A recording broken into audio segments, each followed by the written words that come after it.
আসসালামু আলাইকুম প্রিয় আপুরা, শুধু ব্লাউজের পিছনের পার্ট কাটিং করে দেখাবো। সবার প্রথমে ব্লাউজের নিচে সেলাইয়ের জন্য 1 ইঞ্চি কাপড় নেব, এরপরে লম্বা নিব, এরপরে কাঁধের জন্য 1/2 ইঞ্চি কাপড় নিব, এরপরে কাঁধ নিব এবং সেলাইয়ের জন্য 1/2 ইঞ্চি কাপড় নেব, এরপরে মোহরার জন্য মাপ নিব। মোহরা এবং বডি একসাথে যোগ থাকবে, যে দেখেন মোহরা এবং বডি, মোহরার সাথে বডি মাপ নিয়ে নিলাম।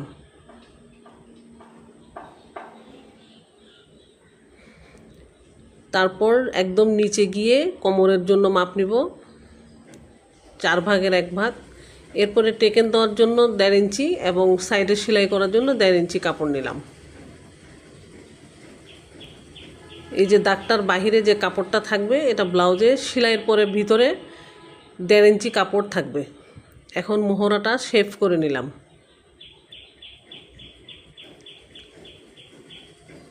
এরপর গলার মাপ নিব, গলার চড়া নিলাম, এরপরে ডিপ নিলাম আড়াআড়িভাবে।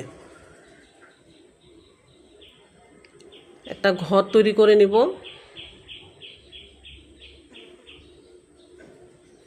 পিছনের গলা ছোট হবে, তাই গলাটি দেখতে ছোট দেখাচ্ছে। এখন ব্লাউজটি দাগ অনুযায়ী কেটে ফেলব।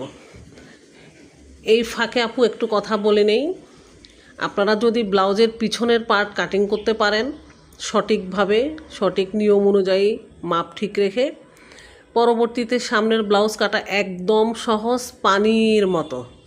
ব্লাউজ কাটা পানির মতো সহজ, যদি পিছনের পার্ট আপনারা সঠিক নিয়মে এবং সঠিক মাপ অনুযায়ী কাটতে পারেন।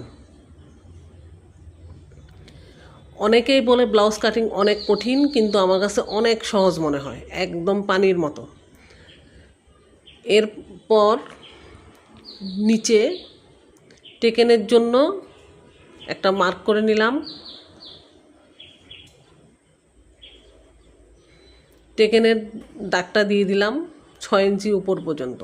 আমি এখানে মাপ দিলাম না, মাপ বলি নাই, আপনারা যে যার মাপ অনুযায়ী এই নিয়মে ব্লাউজের পিছনের পার্ট কাটবেন। আমি এর পরের অংশে ব্লাউজের সামনের পার্ট কেটে দেখাবো। একদম সহজ, একদম সহজ। আপুরা আমার ভিডিওটা আপনারা ফলো করুন, দেখবেন ব্লাউজ কাটিং একদম সহজ। আমি আপনাদেরকে খুব সহজ নিয়মে ব্লাউজ কাটিং দেখিয়ে দেবো।